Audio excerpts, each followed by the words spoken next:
Ate B, from your number one man yan.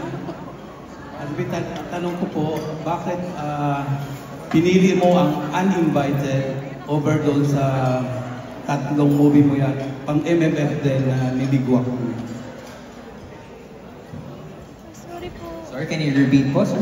Okay. Okay. Ano kasi, nag-meeting naman ako doon kasi, ang nangyari lang kasi, parang nagkaroon ng problema sa character na gagampanan ko. Yun lang yun. And then inayos naman. But I will be honest, while meeting with the movie, I'll say it with Espantajo, I was meeting also with sila Direk Dan regarding this movie Uninvited. But you know, the last thing kasi that I heard while they were preparing for the movie, because of course excited din ako to be with Judy Ann. You get me? I love Judy Ann. It's just, habang inaayos yun, and I will be honest, nalaman ko na lamang po na sinubmit yung script sa first 5 para sa MMFF. But unfortunately, parang hindi napasok. Hindi napasok sa first 5. So it was also Attorney Georgie who told me, go ahead and do the one of Dan, Direk Dan Villegas, because he is also my son. Sabi ni Direk Georgie, do it and I promise you I will watch that movie. So doon po nanggaling lahat yun. Thank you, Ate. Thank you so much. Thank you so much. Thanks, Jimmy. Bida sa Uninvited, itutuloy mo pa rin kaya ang paggawa ng movie? Walang Uninvited kung hindi dahil kay Vilma Santos dahil storya niya po ito. Actually, sa kanya po nanggaling yung storya. We've been trying to pitch, of course, bilang bago po producer, pangarap mo siyempre isang Vilma Santos. Ilang beses po kami nagpipitch. Sabi ko sa kanya, tigilan lang natin to. Anong gusto mong gawin? Sabihin mo sa akin. And then, marami po siyang binigay na parang peg. Ano po, ito yung gusto kong ma-experience. Kasi, just to be honest, hindi naman po sa pag-ano. Siguro naman, ang pangalang Vilma Santos is already bigger to any movie that we can actually create. So, nagkaroon ng magandang pagkakataon po. Napaupo namin sila Direk Dan and the entire team. Kagawa ng istorya. Kung naalala niyo po, talagang ang pelikula po na sinabit namin, Biringan. We never expected that we will be able to do Uninvited. And then yun po. So, talagang wala pong Uninvited dahil si Ate B po ang nagbigay ng istorya sa amin. Kaya po na po ang Uninvited. Jimmy, if I may add, para alam nyo lang, kasi po, yung Uninvited, ito po yung dream story ko talaga. Marami po, kung titignan niyo po yung mga interviews ko nung araw, may mga interviews po ako na sinabi, V, kung magdidirect ka, ano yung gusto mong gawin? Matagal ko na po sinasabi to na gusto kong gumawa ng isang pelikula na nangyari lamang ng 24 hours. Na mag-uumpisa siya maganda, matatapos siya mukhang dilapidated na siya. Yun ang gusto ko. Hindi ko alam yung gitna. Paano mangyayari yun?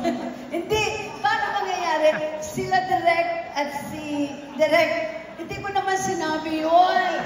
Hindi. 48 hours, 48 hours, 48. Basta sila Direk ang naglagay ng istorya sa gitna hanggang nabuo yung Uninvited. Binuo nila yung story para dun sa dream ko na nag-umpisa siya ng maganda, ganun, yun. Me and my big mouth. Yun lang yun. Bigla nag-edit ka, no? Bigla reverse. Thank you. Gusto lang. Aga, 1992, Sinungaling Mong Puso, napaka-memorable sa amin yung May-December love affair ni Jason at ni Clara. After 2 years, ginawa nyo nag-iisang bituin kay Direk Joey Reyes naman. Bakit 3 dekada pa ang lumipas bago gumawa ulit kayo ng pelikula? Paano nabuo yung pagsasama ninyo?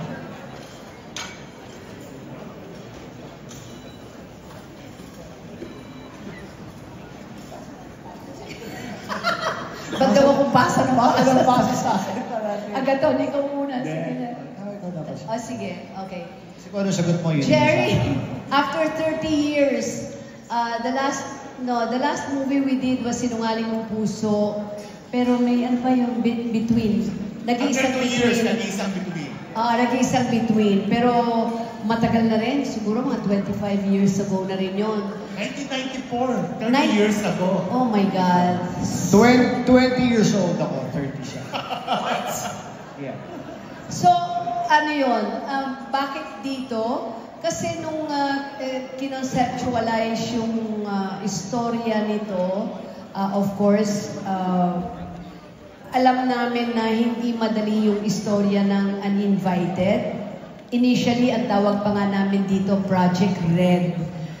Pero nung nilay out na nila yung istorya, hindi talaga madali at talagang importante yung mga characters dun sa movie para maging epektibo. Nung nabuo na ito, nag-usap na kami nila direct, ng team. Wala talagang ibang choice to play Gilly. Talagang kung hindi right away ang isang unang pangalan na ibinagsak. Totoo to ha? Aga Mulak. That's why nung nadinig ko na tumawag sa akin si Aga and then sinabi niya na, ano V? Totoo ba? Gagawin natin pelikula ito? Totoo ba? Gagawa tayo ng pelikula? Tapos sabi ko, oo Aga, tanggapin mo dahil kung hindi, isosoli ko na yung kandila bilang ninang nyo ni Christine sa kasal. Sabi ko, pag hindi mo tinanggap to, babalik ko na yung kandila sa inyo ni Sherlyn. Kasi ninang nila ako sa kasal. Kaya tanggapin mo na to dahil gusto na kitang bakbakan. Yun, doon nag-umpisa yun. And now, ito na, tapos na yung pelikula namin. Si Aga, kumusta naman yung pag-uusap niyo? So how can you just say no? Diba?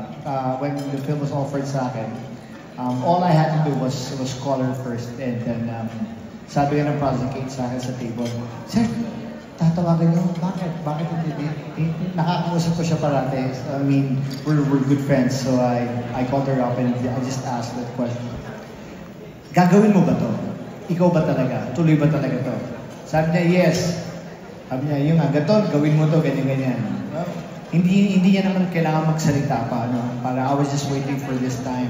So I'm just happy. Again, like what I mentioned a while back, I'm just the happiest to have done this film and to have done it again with Miss Vilma Santos. It's just, kumbaga, it comes in threes, diba? So this is her third film.